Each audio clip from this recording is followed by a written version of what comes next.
Welcome to this week's episode of the Founder and the Force Multiplier podcast, where we explore how founders and leaders work together with their right-hand partners to turn ideas into action and build wildly successful businesses.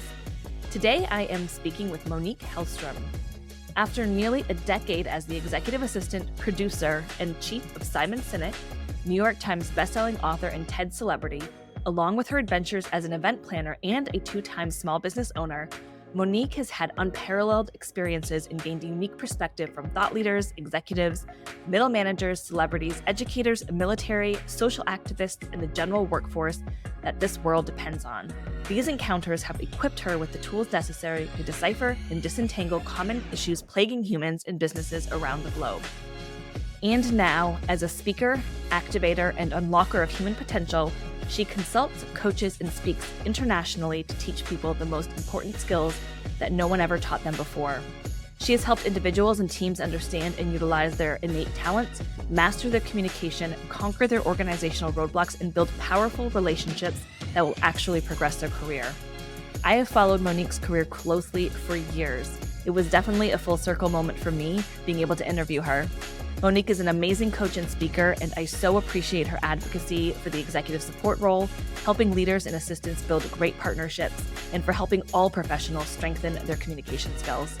If you enjoyed this episode as much as I think you will, then be sure to let us know in all the usual places, such as leaving a review on Apple Podcasts, Spotify, or wherever you're listening to this episode. Hi, Monique. Thank you so much for joining me today. Hi, good to see you. Thank you for having me. Yeah, so I think I met you a long time ago. It feels like a long time ago. I met you at this it was small to me. It was this very intimate retreat in, where the heck were we? Seattle. It was up in the Seattle area. Yeah. Yeah. So of course I had kind of known of you. So I was definitely fangirling when I met you first.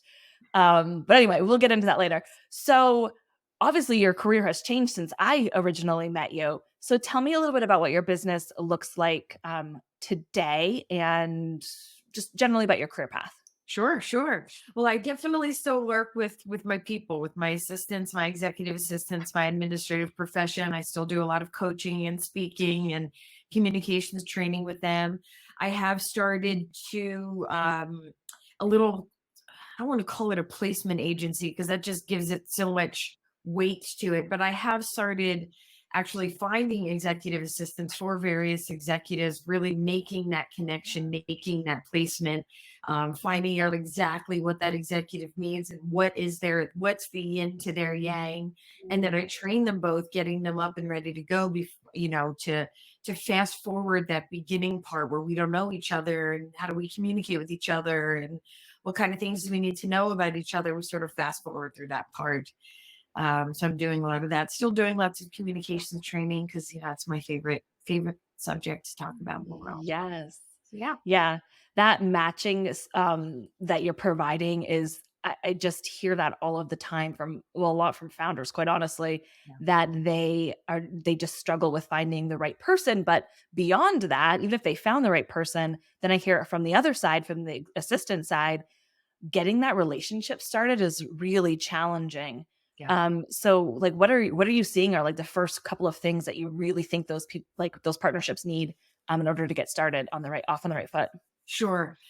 So it's really an identification on both sides of exactly what the needs are. I think a lot of executives jump into the world of needing an assistant, needing someone in the administrative profession because they heard from one of their friends that they need one, or they just got promoted to the place where they finally need the assistant.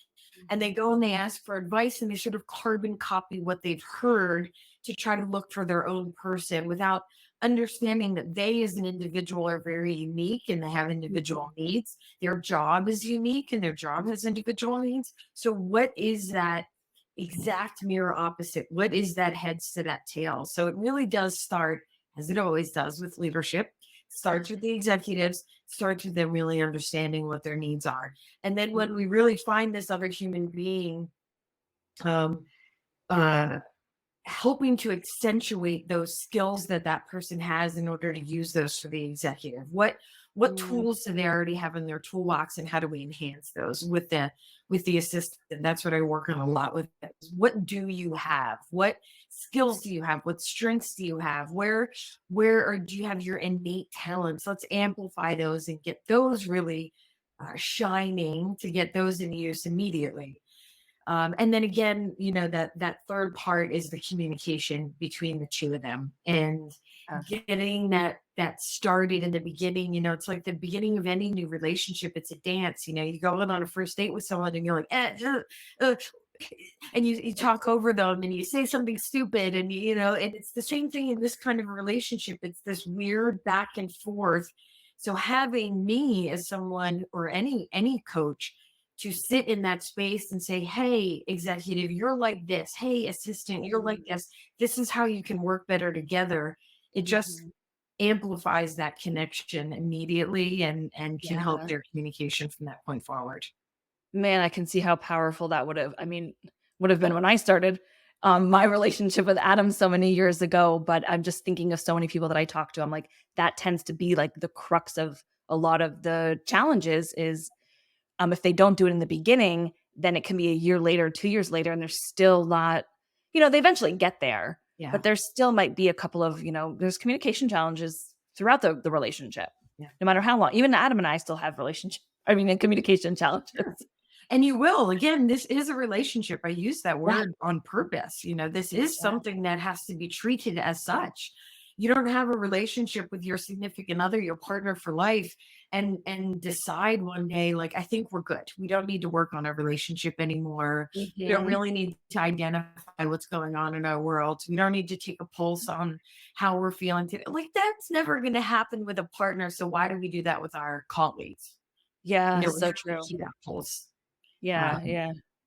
Or never even become intentional about it in the first place, which is, again, that initial communication, no one as intentional about it as I think they could be, or more people can be more intentional about it. Right.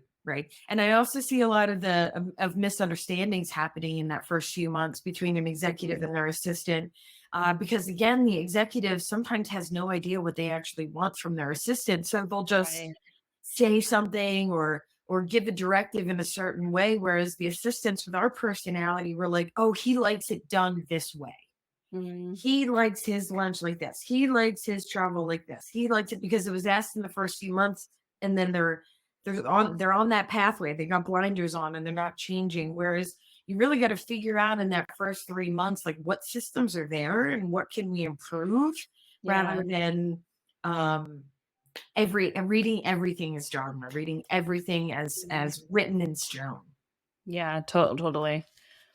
So with the communication work that you do, what are you seeing just in general, or some of the bigger communication challenges, both in this particular partnership and just in the daily lives of working people in general? Yeah. I as communication is my most favorite topic to talk about, because it's something that we don't honestly talk about a lot. We don't concentrate it on a lot. We have this thing that we do all day long with another human being. We communicate, we connect, we share information. And so little do we think about what's about to come out of our mouths and plan how we're going to say it so that the other person can hear us. I think one of the biggest lessons, and one of the simplest lessons that I learned, but the hardest thing to grasp onto, was that communicating is not about what I have to say. It's about what the other person needs to hear. Because what we want is the other person to understand us and to act on whatever it is that we said, whether that's a colleague, or that's a relationship, a friend, a boss, a partner, whatever it might be. We want them to do something with that information. So how clear can I make it? And we think about this part, where we should be thinking about the other person, this part. And so even just that little fundamental switch is something that, again, is something I talk to my clients about a lot, but it's hard. It's hard to really think of that and automatically place that before we go into any conversation. Yeah. That's such a great shift in thinking about how to communicate. Do you think that like behavioral styles play into that at all, and how we shift how we communicate so that someone understands? Oh my goodness, so much. We have nerded out on personality tests and behavioral tests before. I am obsessed, and we can definitely talk about that. I'm obsessed with personality tests and behavioral tests. I think Yeah. nothing has taught me more about how I communicate than taking behavioral and personality and skill sets assessments, because that orients how I communicate. I'm a high achiever. I'm type A. I'm a red in disc. Like I'm or a dominant in disc. Like there's so much about my personality that is affected into my communication. I talk in bullet points. I talk very fast. Mhm. I am a facts up front kind of a gal. That absolutely affects how I'm going to communicate. But I've learned that if I'm going into a conversation with a high relationship builder or someone who's really high in strategy, I Mhm. can't come in and go boom, boom, boom, boom, bullet point, bullet point, bullet point. You're gonna be like, "Rrr, rrr." So I Yeah. need to flex my communication so that when I'm going into a conversation with them, they can actually understand and listen. So I think the more you can learn and understand about your skill set, the more you can understand how that behavior affects your communication, the more you can put parameters in place for how you use it. Mhm. Before I go into a meeting, I ask myself 3 or 4 questions. Who's in the room? What do they need to hear? What are their um, either titles or job functions, or how can I get my point across? And it's quick and easy, but Yeah. really concentrating on that has changed how I communicate. What's your favorite behavior assessment or your go-to assessment? StrengthsFinders, Clifton StrengthsFinders. Uh, I yeah. do Yeah, I love love that one. me some StrengthsFinder. And one of the reasons for that is because I feel it gives you variety of information. It tells you what you're strong in. It also tells you what you're weak in. And I Mhm. like that dichotomy rather than you are this. I, Mhm. I appreciate the DISC assessment. I appreciate some of these other assessments, but being labeled a D puts you in the box. And that's Yeah. fine. And some of the things in the box may fit me and some of the things may not. But it's still kind of putting you in a box. Whereas the Strengths Finder is all about the combination of strengths that you have and Mhm. how they work together, and then what to do about the weaknesses rather Yeah. than, we want to concentrate on our weaknesses because we want to bring them all the way up to the top for them to be strengths. Why am I so bad at blank? Well, we should waste a whole lot of time and energy expending effort to try to make us better in something that we're bad at, or we could spend that time sharpening the skills that we already have. Yes. Yeah, I was actually gonna ask you that based off of that the Strengths Finder shows you the strengths and weaknesses. We still don't necessarily need to be spending the time on the weaknesses. Right. It's Okay. just for us to understand how it affects our life. Yeah. Again, in StrengthsFinders, my bottom is adaptability. My very bottom strength, my biggest weakness is being adaptable. Really? I am a rigid person. And that was hard to read when I first read that on there. I was Yeah. like, oh my goodness, I really didn't think I was that rigid. How would that show up in work? That When things or changed often, yeah, and as an executive assistant, things are constantly changing, but right. really last minute changes that were huge, like whatever it would be. I'm deciding not to go to Texas next week where there were 6 meetings set up and flights and hotel and 6 different rental cars and blah blah blah. Like I'd be like, "Ah," you know. Um, so it definitely affected me there. But again, instead of me going, oh, this change and like really letting it get inside of me, I could say, Mhm. that's probably just affecting my bottom adaptability. That's interesting. That's really interesting how that came up, how that presented itself in this situation. And Yeah. then I figure out how to work around it. Right, right, right. Just kind of acknowledging it, accepting it, and seeing a path forward. Yeah. When you were just talking earlier about like the communicate, how we need to make sure that we're communicating in a way that someone understands us, and that assessments can be obviously are beneficial for us to understand how we communicate. How and even when you go into meetings, you're kind of paying attention to how who the other person is in the room. How do you identify other people's behavioral styles? So I guess, I mean, if I get lucky enough for them to take a personality test with my executives, I do have them take that. Yeah. Otherwise, I look a lot at body language. There's a few things that I look at. Mm. So I look a lot at body language. How does someone approach me when I walk in the door? Or what happens to their facial expressions. You can tell if someone is usually big extroverts make big movements. They got up, they want to hug you. They are moving their arms. Maybe people that are a little tend to fall more on the introverted side may not move as much. They don't have as big body movements. They don't have as much facial movement. So I notice things like that. And I ought to also notice what they say. What are the first couple of things that come out of their mouths? Hey, where are you from? They're interested in me as a human. They want to know, they're probably a bigger relationship builder. They probably want to know about me as a human being rather than what do you do? That's more of an execution kind of question, So I pay attention to some of those things. And again, if I can get any insight into their job function or what they do, what their job title is, that usually helps out as well. Yeah. I'm especially when you're going into a situation blind, I'm imagining when you work more closely with a team, you're using either your emotional intelligence or even more structured assessments to build that sort of connection. Yeah. With my coaching clients, I have them all Yeah. take personality assessments, and we go through them bit by bit, and we really pull apart that onion and try to figure out who you are. So it's the only way you're going to know how to sharpen your tools, because when you know what tools you have, Right. you know what tools you're working with. Yeah. No, I love that. I did want to ask you a little bit about, again, because when I met you, you were still, I believe you were still working with Simon when I met you. Okay. And so can you tell me a little bit about what that transition looked like to starting your own business after supporting him for 10 years? I think it was 10 years, 10-ish years. How did you go from, wrapping up your work with him to transitioning into starting this whole new venture on your own? What did that look like? Yeah. I know there's lots of listeners and people in my world that may want to do the same thing. Yeah. So any advice you have would be amazing. Sure.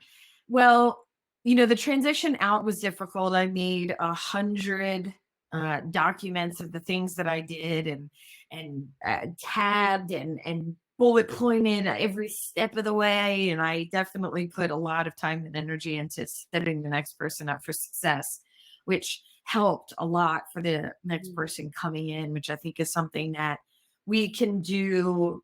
And it is incredibly important for us to do for the next generation of those coming into being an executive assistant, is really helping them get set up for success. But I had actually owned my own business before, so I kind of knew the ropes going into it. I think had I not known, it would have been a much harder transition. And when I left Simon's organization, I knew that I could do what I was doing and help people get through the transition that I had gotten through, from not valuing my own skill sets, from not communicating appropriately, from not knowing how to give feedback, from not knowing how to enhance the skills that I have and manage my weaknesses. All of these things that I went through, I really wanted to help other people go through those transitions and evolve as well. So it was almost a no-brainer. I had to do it. I had to go into it. Now, my company's evolved a few times since then, which is great because I'm the boss and I can do whatever I want. But I think one of the biggest pieces of advice I can give those out there that are thinking about transitioning is, again, know what you do really well and know how to hire people that know how to do the things that you hate. There is someone out there that loves doing the thing that you hate. Yes. And as a small business owner, as a type A, as a former executive assistant, we think we can do everything. And we pretty much can do everything. Secret. However, we will drive ourselves absolutely insane if you really, truly try and be chef, cook, and bottle washer when you're owning your own company and doing every little bit of it yourself. Yeah. Ask for help. Find someone out there to do it. I know where I'm lacking, and I get help doing it. I'm great at the coaching. I was spending so much time doing my social media graphics, and I am not a creative person. I'm not a color wheel type of gal. I just am not. And it would take me days to put together 10 graphics. I'm like, what am I doing? Now I have a wonderful helper named Victoria who does all of my social media graphics, and I don't have to think about it. That's It's awesome. great. So that's really my advice is know what you love, know what you're good at, do the things that you're good at, and hire out if you can the parts Mhm. that you're not. I was just curious what you delegated first. Was it social media or marketing? First was probably social media and marketing. I just am not great in that arena. Marketing is really not my Mhm. specialty. So I think social media marketing was the first thing that I outsourced. Obviously financials, I outsourced Mhm. like all of my taxes and things like that. I outsourced Yeah. all of that. So yeah. Okay, cool. So I forgot that you'd owned your own business beforehand, but when you mentioned that, I was like, oh yeah, I remember that.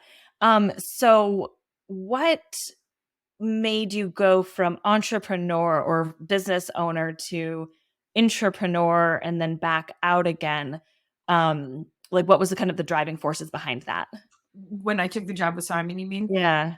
Well, actually, ironically, he had hired me to organize him and move him. That was my former Wow. company. I was an organizer and mover, and he hired me to move him in up the Upper West Side.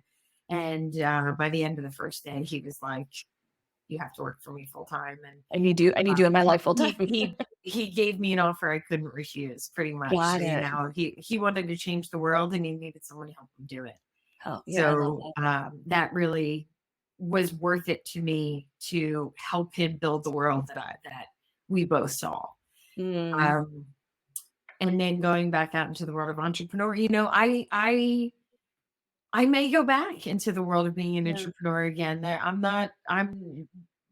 I know that I am what I'm good at, and I know that I can help in certain ways. When this company doesn't do it for me anymore, maybe I'll go find something else. That's the joy of free will. We can change and flex and swim and move and figure out what the next evolution is. I don't know exactly how to ask this question, but how I just feel like you're so confident in the ability, so confident in that like everything will kind of work out, or I will make everything work out, or there doesn't seem to be any barrier for you in terms of limits. And I'm just like, which is amazing. But like, is that just natural, or was that learned? Because there's so much fear for Um, me, and I know a lot of people there's just so much fear about what's next, or if this doesn't work out, I don't know what I'm gonna do. So, how have you navigated that? well, I do think some of it is just my natural behavior. I was always kind of a Sure. daredevil as a child, jumping off roof decks and tying scarves to my neck because I thought they were capes and I could jump off things. And Oh, I sort of always had an I can do anything attitude. However, I will say that it is also a learned behavior. And it is mm, something that we as human beings can learn how to do better is take chances. So one of the reasons I'm so comfortable taking chances and doing things is because I've done it so many times before and have ended up flat on my face. And I've gotten up before and I've said, okay, noted. What happened? Won't do that again. And a lot of times we're so afraid of that fall that it right. stops us from moving forward. And I totally get that. But what we don't understand is that magic happens in that fall. That's where Mm, we learn lessons. That's where we get to identify our strengths and weaknesses from what happened in the past. That's where we get to admit our own shortcomings and figure out how we can become a better version of ourselves every day. There's really mm, magical things that happen when we fall down. And mhm, so if you can surround yourself with people who are willing to say good fall, and that includes your executives, that includes your friends, that includes your partners in life, that don't downgrade you for making a mistake, then I think you can try. And you can mhm, try with little easy decisions, like the next time you're going out to a restaurant, just go to that place that you've never been to before. Just do it.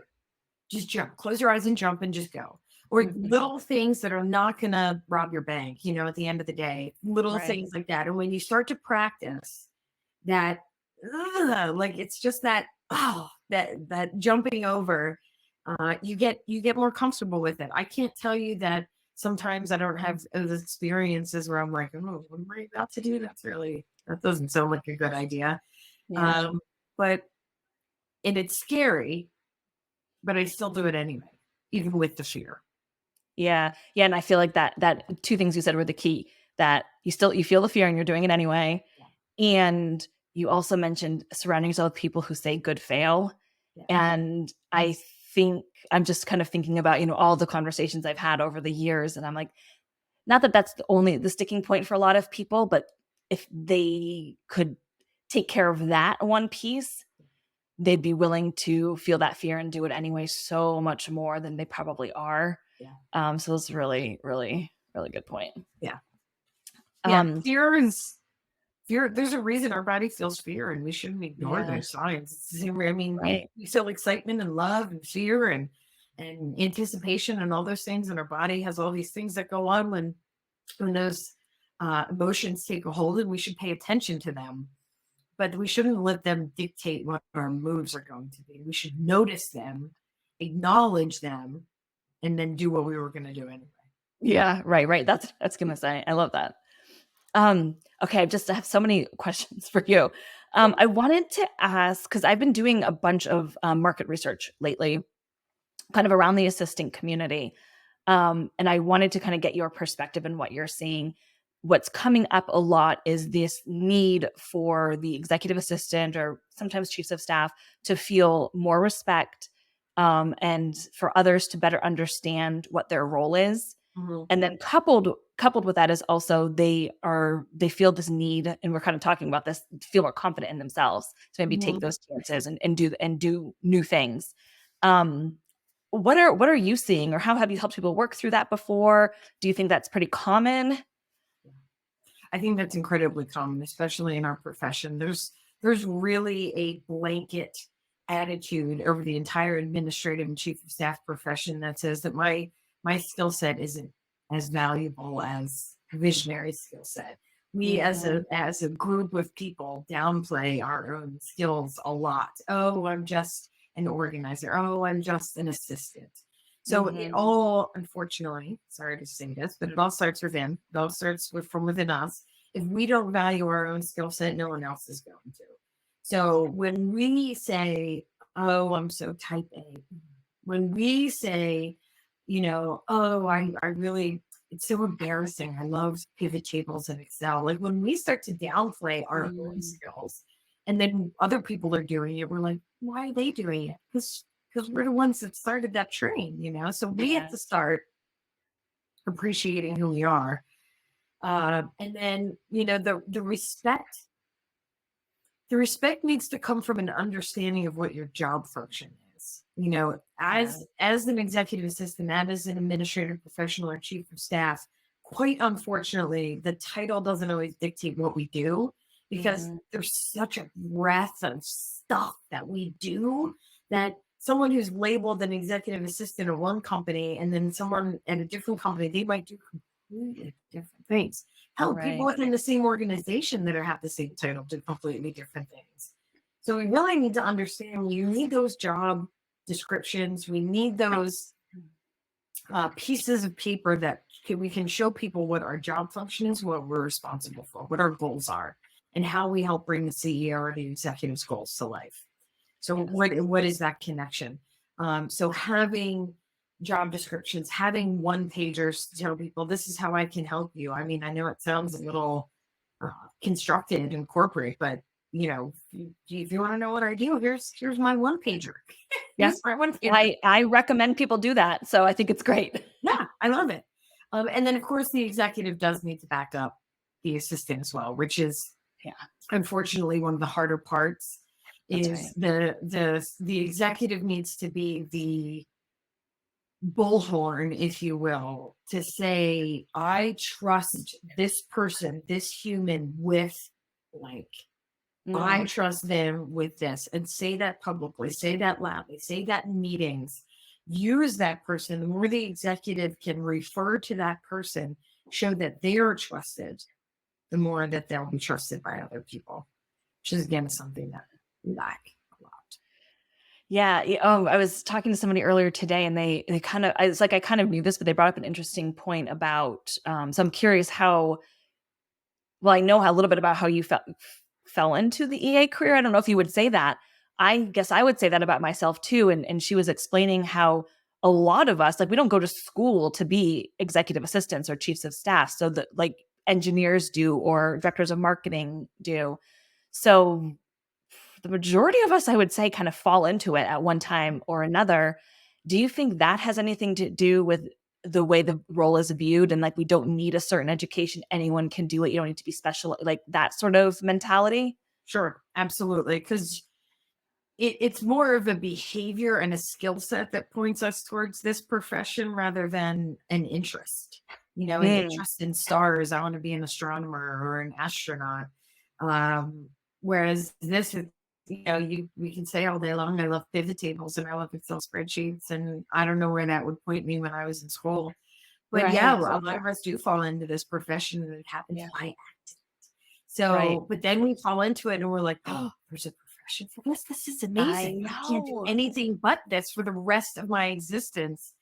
And we need to be able to have that pride in our Mhm, own work, pride in what we're doing. Never say, I'm just an assistant. Never say, mhm. oh, I sort of do these things for my executive. No, be loud and proud with what we do, and Right, great. bang that drum and be who you are, and be the best damn pivot table creator that there ever was, and own it. Yeah. But yeah, it's difficult, because we did accidentally fall into the profession somehow. But Right. once we fall into that boat, we have to start rowing that boat. We have to start Right. taking control of what we've got, and make it what it should be for us. Mhm. Yeah, and thankfully, I think this even in the past, 10 years or so that I've been 12 years that I've been kind of part of this world, I do think the conversations are continuing to be more amplified. More people are speaking up about the profession in general. There's more voices in the mix, all of which I greatly appreciate, because I do think that's the way it's going to systematically change, with companies and with founders, is if we continue to elevate the role, like you said. Absolutely. What trends are you seeing in the workplace in general right now, just with people?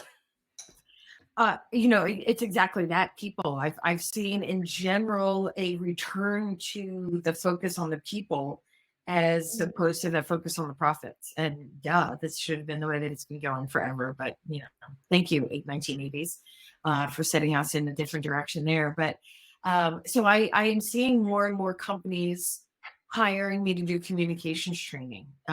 Seeing more and more companies having in-house coaches and in-house leadership help for when they're young, budding leaders, or transitioning into people manager positions. I'm seeing um, a bigger focus on the administrative profession and having it be something that is talked about.